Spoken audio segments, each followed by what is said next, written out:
Philippines లో MBBS చదవాలనుకుంటున్నారా? ఫ్రీగా వెళ్లి చూసి నచ్చితేనే ఎంబీబీఎస్ అడ్మిషన్ తీసుకోండి. కోవిడ్ మహమ్మారి మళ్ళీ విజృంభిస్తోంది అనే వార్తలు వస్తున్న నేపథ్యంలో ఏపీలో ఇప్పటికే దాదాపుగా 10కి పైగా కేసులు నమోదయ్యాయి. అందులో నలుగురు చనిపోయినట్టు చెప్తున్నారు. ఆ నలుగురు కూడా సివియర్‌గా వాళ్ళకి హెల్త్ ఇష్యూస్ ఉన్నాయని చెప్పి ఏపీ ప్రభుత్వం చెప్తున్న నేపథ్యంలో అందరూ కూడా పానిక్ అవ్వద్దు. కేవలం ప్రికాషన్స్ అంటే జాగ్రత్తలు తీసుకుంటే చాలు, కోవిడ్ ఏం చేయదు అని చెప్పి ప్రభుత్వం కూడా చెప్తోంది. అసలు నిజంగా భయపడాల్సిన పరిస్థితి ఉంటుందా? సాధారణంగా మేము లేకపోతే మిగిలిన ఎవరన్నా బయట వాళ్ళు చెప్తేనో వినే పరిస్థితి ఉండదు. కేవలం ఈ కోవిడ్‌కి సంబంధించి డాక్టర్స్ గానీ, ప్రభుత్వానికి సంబంధించిన అధికారులు గానీ చెప్తే తప్ప ఈ కోవిడ్ సివియారిటీ అనేది ఎలా ఉందో తెలిసే అవకాశం లేదు. కాబట్టి ప్రస్తుతం నేను భాను ప్రభాకర్ గారు ఉన్నారు. మొత్తం అందరికీ తెలుసు. మొత్తం ఈ పల్మనాలజీలో ఆయన సూపర్ స్పెషలిస్ట్. కొన్ని వేల మంది కోవిడ్ పేషెంట్స్‌కి ట్రీట్మెంట్ ఇచ్చిన సీనియర్ మోస్ట్ డాక్టర్. సార్ నమస్తే. అందరూ కూడా భయపడుతున్నారు. లాస్ట్ ఇయర్ కూడా భయపడ్డారు. కానీ 2 రోజుల్లో భయం తగ్గిపోయింది. బట్ ఇప్పుడు 10 పైగా కేసులు నమోదవ్వడం, చనిపోవడం చూస్తుంటే మళ్ళీ భయపడుతున్నారు. భయపడాల్సిన పరిస్థితి ఉంటుందా ఈ కోవిడ్‌కి? అసలు భయపడాల్సిన పరిస్థితి లేదండి. కానీ జాగ్రత్తలు మట్టుకు తీసుకోవాలి. సో జాగ్రత్తలు అంటే బయటికి వెళ్ళినప్పుడు, క్రౌడెడ్ ప్లేసెస్కి వెళ్ళినప్పుడు మాస్క్ పెట్టుకోవటం, ప్రివెంటివ్ జాగ్రత్తలు తీసుకోవాలి. సిమ్టమ్స్ ఎర్లీగా రికగ్నైజ్ చేయాలి. సో కోవిడ్లో ఏం సిమ్టమ్స్ ఉంటాయంటే ఫస్ట్ జలుబు రావటము, గొంతు నొప్పి రావటము, దగ్గు రావటము, బాగా నీరసించిపోవటము, ఆయాసం రావటము, ఈ స్మెల్ వాసన తెలవలేకపోవటం, ఇవన్నీ కోవిడ్ లక్షణాలు. సో ఈ కోవిడ్ లక్షణాలు ఉన్నవాళ్ళు ఇమీడియట్గా డాక్టర్ని సంప్రదించి వీటిలో నేను చెప్పిన లక్షణాలు ఏదైనా కానీ, ఫీవర్ కానీ, కోల్డ్ కానీ, గొంతు నొప్పి కానీ, వాసన లేక తెలవకపోవటం కానీ, బాగా నీరసించిపోవటం కానీ ఇవన్నీ ఉంటే వెంటనే డాక్టర్ని సంప్రదించి ఫస్ట్ వ్యాధి ఉందా లేదా అనేది నిర్ధారించుకోవాలి. సో నిర్ధారించుకున్న తర్వాత especially high risk groups, old age senior citizens కానీ, డయాబెటీస్ ఉన్నవాళ్ళు కానీ, kidney problems, long standing kidney problems ఉన్నవాళ్ళు కానీ, లాంగ్ స్టాండింగ్ లివర్ ప్రాబ్లమ్స్ ఉన్నవాళ్ళు కానీ, ఇవన్నీ కోమార్బిడిటీస్ అంటాం. హైపర్ టెన్షన్, బీపీ ఎక్కువ ఉన్నవాళ్ళు కానీ, వీళ్ళల్లో ఏంటంటే సివియారిటీ ఎక్కువ వచ్చే అవకాశాలు ఉన్నాయి. ఒకటి. రెండోది ఏంటంటే ఎర్లీగా డాక్టర్ని సంప్రదించి ఇప్పుడు ఆక్సిజన్ చూసుకోవటం, పల్స్ ఆక్సిమీటర్ ఇప్పుడు ఇళ్లలో అందరి దగ్గర ఉన్నాయి. కోవిడ్ అంత అవేర్నెస్ వచ్చింది. పల్స్ ఆక్సిమీటర్ చూసుకోవటం, ఆక్సిజన్ లెవెల్స్ కనుక తక్కువ అవుతున్నాయి, 94, 95 కన్నా తక్కువ ఉంటున్నాయి అనుకున్నప్పుడు, ఆయాసం ఉంది, సబ్జెక్టివ్గా ఆయాసం ఉంది అన్నప్పుడు వెంటనే డాక్టర్ని సంప్రదిస్తే సాధ్యమైనంత వరకు ఎర్లీగా సంప్రదిస్తే ప్రివెంట్ చేయొచ్చు, డెత్ రేట్ ప్రివెంట్ చేయొచ్చు. సో కోవిడ్ ఉంది కదా అని భయపడాల్సిన అవసరం లేదు. బట్ మన జాగ్రత్తలు మనం తీసుకోవాలి. సో ఎస్పెషల్లీ చాలామంది ఫీవర్లతో వస్తున్నారు. ఎస్పెషల్లీ పిలిగ్రిమేజ్కి వెళ్ళి, ఇప్పుడు టెంపుల్స్కి వెళ్ళి, ఇప్పుడు తిరుపతి వెళ్ళి అట్లాంటి క్రౌడెడ్ ప్లేసెస్లోకి వెళ్ళినప్పుడు, ఫంక్షన్స్కి వెళ్ళినప్పుడు పేషెంట్ మటుకి కంపల్సరీ మాస్క్ పెట్టుకోవడం అనేది ఫస్ట్ లైన్ ఆఫ్ డిఫెన్స్. ముందర రాకుండా జాగ్రత్త పడటం అనేది మన చేతుల్లో ఉంది. సార్ ఇక్కడ నాకు తెలిసి మీరు కొన్ని వందల స్పీచెస్లో ఇదే విషయం చెప్పుకుంటారు. కానీ అందరూ గూగుల్లో సెర్చ్ చేస్తున్నారంటే ఇది ఏ వేరియంట్ అని చూస్తున్నారు. వేరియంట్ని బట్టి వాళ్ళ భయాన్ని డిసైడ్ అవుతున్నారు చాలామంది, గూగుల్లో చేస్తున్నారు. సో మీకున్న అవగాహన ప్రకారం ఇది ఏ వేరియంట్ అనుకోవచ్చు? ఇప్పుడు అనేది వేరియంట్ అనేది ఇంతవరకు తెలియదు. కోవిడ్ ఉందని ఆర్టీపీసీఆర్లో వచ్చింది, కానీ వేరియంట్ అనేది పునః సీరం ల్యాబ్లో చేస్తే కానీ తెలియదు.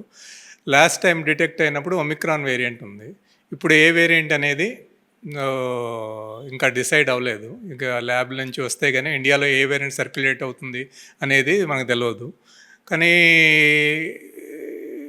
అది సెకండ్ వేవ్ వచ్చినప్పుడు, ఫస్ట్ వేవ్ వచ్చినప్పుడు చాలా స్ట్రాంగ్ వేరియంట్, డెత్ రేట్లు అన్నీ ఎక్కువ ఉన్నాయి. ఇప్పుడు రిపోర్ట్ చేసిన కేసుల్లో 12 రిపోర్టెడ్ కేసెస్లో 4 డెత్ రేట్లు ఉన్నాయి. మరి సో ఒమిక్రాన్ వేరియంట్లో డెత్ రేట్ బాగా చాలా తక్కువ ఒమిక్రాన్ వేరియంట్లో. సో మరి ఇప్పుడు ఏ వేరియంట్ ఉన్నది అనేది గవర్నమెంట్ కోవిడ్ వచ్చిన పేషెంట్ శాంపిల్స్ని సీరం పూనా ఇన్స్టిట్యూట్కి పంపిస్తే కానీ తెలియదు ఏ వేరియంట్ ఉందనేది. వేరియంట్ని బట్టి ట్రీట్మెంట్ ఉంటుందా సార్? ట్రీట్మెంట్ అనేది వేరియంట్ని బట్టి మనకి సివియారిటీ అనేది తెలుస్తుంది. Treatment is same. A variant ఉన్నా కూడా ట్రీట్మెంట్ కోవిడ్ ట్రీట్మెంట్ అనేది సేమ్. సో వేరియంట్ ఉంది, విరులెంట్ వేరియంట్, ఎక్కువ విరులెన్స్ ఉంది. ఫస్ట్ వేవ్, సెకండ్ వేవ్లో వైరస్ చాలా విరులెంట్ ఉంది. చాలా ఎక్కువగా హానికరం, ప్రాణానికి ప్రమాదం వచ్చే వేరియంట్స్ ఉన్నాయి. దాని మూలంగా ప్రాణ నష్టం ఎక్కువ జరిగింది. ఫస్ట్ వేవ్ కోవిడ్లోనూ, సెకండ్ వేవ్ కోవిడ్లోనూ ప్రాణ నష్టం ఎక్కువ జరిగింది. థర్డ్ వేవ్ కోవిడ్ వచ్చేసరికి ప్రాణ నష్టం తగ్గిపోయింది. ప్లస్ కేసులు ఎక్కువ ఉన్నా కూడా హాస్పిటలైజేషన్స్ తగ్గిపోయినాయి. ఈ సింపుల్ ట్రీట్మెంట్ పారాసెటమాల్ ఇస్తే తగ్గిపోయింది. ఇప్పుడు వేరియంట్ అనేది ఇంకా డిసైడ్ అవ్వలేదు. యాక్చువల్గా మీరు అంటే గత కొన్నేళ్లుగా అంటే కోవిడ్ వచ్చినప్పుడు కూడా ఒక మాట చెప్తుంటారు, ఇది మనకు లైఫ్ లాంగ్ ఉంటుంది, కోవిడ్ అనేది ఎక్కడికి పోదు, ఉన్న అన్ని జ్వరాలతో పాటు కోవిడ్ కూడా ఒక జ్వరం లాంటిది అని చాలాసార్లు చెప్పున్నారు. ఒక సీనియర్ పల్మనాలజిస్ట్గా చెప్పండి, ఈ కోవిడ్ అనేది లైఫ్ లాంగ్ మనతో ఉంటుంది ఓకే, బట్ ఇట్లా వేరియంట్స్ మార్చుకుంటూ పోతుంది కాబట్టి ఎలా గుర్తించాలి సార్? అంటే ఇది కోవిడా కాదా అని జనాలు రోజు చెక్ చేయించుకోలేరు కదా, ఎలా గుర్తించాలి? అంటే అన్ని కేసులకి అవసరం లేదు. పేషెంట్కి సస్పెక్టెడ్ కేసెస్, ఇప్పుడు ఇట్లాంటి ఎపిడమిక్ ఉంది, ఇప్పుడు దాకా కోవిడ్ స్టార్ట్ అయింది, వేవ్ అని అనలేం, కానీ అక్కడక్కడ రిపోర్టెడ్ ఉన్నాయి. కడప, విశాఖపట్నం, కాకినాడ ఈ కేసెస్ రిపోర్ట్ అయినప్పుడు సో అది ర్యాపిడ్గా స్ప్రెడ్ అవుతూ ఉంటుంది. స్ప్రెడ్ అయినప్పుడు బహుశా ఆగస్ట్ ఎండింగ్కి కొంచెం ఎక్కువ కేసులు రావడానికి అవకాశాలు ఎక్కువ ఉన్నాయి. ఇప్పుడు జూలైలోనే కదా, మినిమం 6 to 8 weeks పడుతుంది కొంచెం కమ్యూనిటీలో స్ప్రెడ్ అవడానికి. So we should be careful for the coming 2 monthsలో we should be very careful. So suspicion ఎర్లీగా ఏమాత్రం డౌట్ ఉన్నప్పుడు వెంటనే చేయించుకోవటం అనేది తెలిసి ఫస్ట్ ఐసోలేట్ అయిపోవాలి. ఈ సిమ్టమ్స్ ఉన్నవాళ్ళు ఫస్ట్ ఇంట్లో ఐసోలేషన్లో ఉండి మాస్క్ పెట్టుకుని మిగతా వాళ్ళకి స్ప్రెడ్ అవ్వకుండా ల్యాబ్ టెస్ట్ చేయించుకోవాలి. సో ఏ వేరియంట్ అనేది RT-PCR తెలియదు, ఓన్లీ కోవిడ్ ఉందా లేదా అనేది తెలుస్తుంది తప్పితే వేరియంట్ అనేది మనం ఇప్పుడున్న సర్క్యులేషన్ వేరియంట్ ఏంటి అనేది ఇప్పుడున్న 12 cases నమోదైనాయి కాబట్టి బహుశా గవర్నమెంట్ పంపించే ఉంటుంది, సీరం ఇన్స్టిట్యూట్కి పూనాకి పంపించి ఉంటుంది. ఆ వేరియంట్ ఏంటి అనేది వస్తే కానీ మనకు తెలియదు. యాక్చువల్గా మొదట్లో అంటే కోవిడ్ వచ్చినప్పుడు ఏంటంటే అది పీక్ సమ్మర్ టైంలో వచ్చింది సార్. సో మనకేంటంటే వాతావరణం మన ఇండియన్స్ అలవాటు పడిపోయారు కాబట్టి చాలా వరకు కూడా మనం కోలుకున్నామని చెప్పి కొన్ని వార్తలు విన్నాం. ఇప్పుడు ఇది మాన్సూన్ సీజన్, నెక్స్ట్ వచ్చేది వింటర్ చాలా డేంజర్ కోవిడ్కి అని చెప్తున్నారు. సో మీరు చెప్తున్న ప్రకారం ఆగస్టు సెప్టెంబర్ నుంచి దాటిందంటే ఇంకా పెరిగే అవకాశం ఏమి ఉండదా? యూజువల్గా సీజన్స్లో ఇనీషియల్గా ఫస్ట్లో కూడా ఫస్ట్ వేవ్ సెకండ్ వేవ్లో కూడా 1-2 కేసెస్లో ఫస్ట్ కేరళలో స్టార్ట్ అయింది, ఒక్క కేసుతో స్టార్ట్ అయింది, అట్లా ఇండియా అంతా స్ప్రెడ్ అయింది. అనేది వేరియంట్ని బట్టి ఉంటుంది. కొన్ని వైరస్లు ర్యాపిడ్గా స్ప్రెడ్ అవుతాయి, కొంతేమో స్లో స్ప్రెడ్ అవుతాయి అనేది వేరియంట్ని బట్టి కూడా ఆధారపడి ఉంటుంది. సో ఇప్పుడు ప్యానిక్ అవ్వాల్సిన అవసరం అయితే అసలు లేదు. ఓన్లీ థింగ్ ఈజ్ ప్రజలు తీసుకోవాల్సిన జాగ్రత్తలు ఇప్పుడున్న సిచ్యువేషన్లో. So first is preventive, mask పెట్టుకోవటం అనేది చాలా ఇంపార్టెంట్. క్రౌడెడ్ ప్లేసెస్లోకి అవాయిడ్ చేయటం అనేది అన్లెస్ తప్పదు అనుకుంటే తప్పితే క్రౌడెడ్ ప్లేసెస్లోకి వెళ్ళటం అనేది ఇంపార్టెంట్. వచ్చినప్పుడు ట్రీట్మెంట్ తీసుకునే కన్నా రాకుండా జాగ్రత్తలు తీసుకోవడం అనేది ఇంపార్టెంట్. సో వచ్చినప్పుడు గబాల్నే వెంటనే టెస్ట్ చేసుకోవటం, ఎస్పెషల్లీ అందరూ కాకపోయినా కొన్ని హై రిస్క్ గ్రూప్స్, డయాబెటీస్ ఉన్నవాళ్ళు, కిడ్నీ ప్రాబ్లం, క్రానిక్ ఎప్పటి నుంచో కిడ్నీ ప్రాబ్లం ఉన్నవాళ్ళు, రీనల్ ట్రాన్స్ప్లాంటేషన్ కానీ లివర్ ట్రాన్స్ప్లాంటేషన్ చేసుకునే వాళ్ళు, diabetes, cirrhosis of liver, chronic liver diseases, elderly age group, immunosuppression group అంటే HIV ఉన్నవాళ్ళు, HPSAG ఉన్నవాళ్ళు, SCV ఉన్నవాళ్ళు, ఇట్లా హై రిస్క్ గ్రూప్స్ ఇండివిజువల్ అంటే మార్కెడ్ ఒబేసిటీ, బాగా ఉబకాయం ఉన్నవాళ్ళు, వీళ్ళందరూ హై రిస్క్ గ్రూప్ కేటగిరీ కింద వస్తారు. వీళ్ళందరూ కూడా మటుకి ఇమీడియట్గా ప్రాంప్ట్గా ట్రీట్మెంట్ తీసుకోవాలి. తీసుకుంటే డాక్టర్ని కన్సల్ట్ చేసి ఒక్కసారి కనుక సివియర్గా వచ్చిందంటే బ్రెత్ రేట్ ప్రివెంట్ చేయడం కష్టం. ఒకసారి సివియారిటీ రాకుండా జాగ్రత్తలు తీసుకుంటే ఎర్లీగా అడ్మిషన్ అవ్వటం, డౌట్ ఉన్న సస్పెషన్ ఉన్నప్పుడు ఎర్లీగా అడ్మిట్ అవ్వటం, ట్రీట్మెంట్ తీసుకుంటే చాలా మట్టుకు మనం నివారించవచ్చు. రెండవది ఏంటంటే ప్రజల్లో అవగాహన ఉండాలి.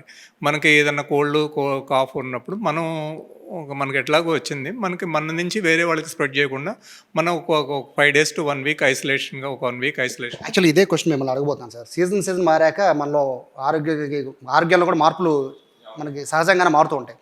సో ఇప్పుడు ఈ కోవిడ్ అనే భయం, మనకి సడన్గా మాన్సూన్ సీజను, సో ఇవన్నీ కలిసి రావడం, నెక్స్ట్ వింటర్, ఇవన్నీ చేంజెస్ అవడం వల్ల మనలో ఖచ్చితంగా ఏదో ఫీవరో, తలనొప్పో, జలుబో ఉంటుంది. సో ఇప్పుడు దీన్ని కోవిడ్ కింద భావించాలి. ఎందుకంటే ప్రతిదానికి కూడా హాస్పిటల్ పరిగెత్తి ప్యానిక్ అయిపోవడం కన్నా ఎట్లా గుర్తించాలి? ఎందుకంటే మీరు చాలా మంది కేసులు చూశారు కాబట్టి మీరు మాత్రం చెప్పగలరు, ఇది కోవిడా కాదా అనేది మనం ఎలా గుర్తించాలి సార్?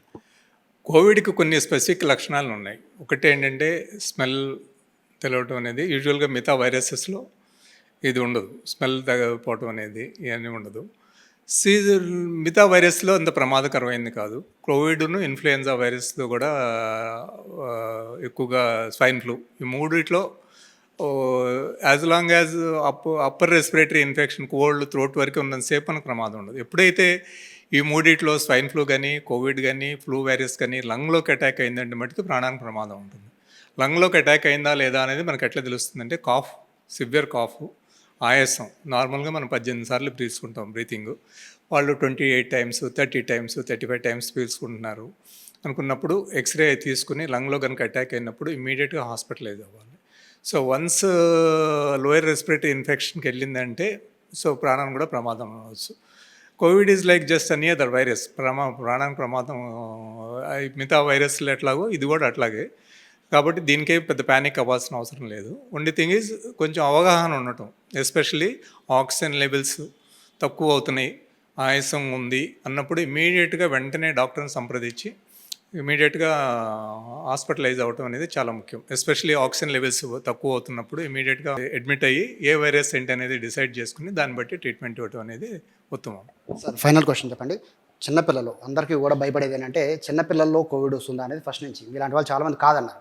బట్ ఇప్పుడు సీజన్ అంటే పిల్లల్లో జ్వరాలు వచ్చే సీజన్ కూడా ఇదే.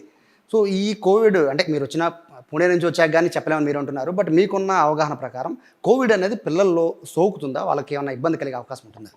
యూజువల్గా పిల్లల్లో ఇమ్యూనిటీ ఎక్కువ ఉంటుంది. వాళ్ళకి పెద్ద కోవిడ్ లాస్ట్ టైం ఫస్ట్ వేవ్లో సెకండ్ వేవ్లో కూడా పెద్ద పిల్లలకి కొంచెం మైల్డ్గా అటాక్ వచ్చినాయి. ఎవరు పెద్ద హాస్పిటల్ అడ్మిట్ అయ్యి సీరియస్గా ప్రాణానికి ప్రమాదం వచ్చింది, డేంజర్లోకి ఎక్కువ మంది అయితే వెళ్ళలేదు నా దేశం వరకు.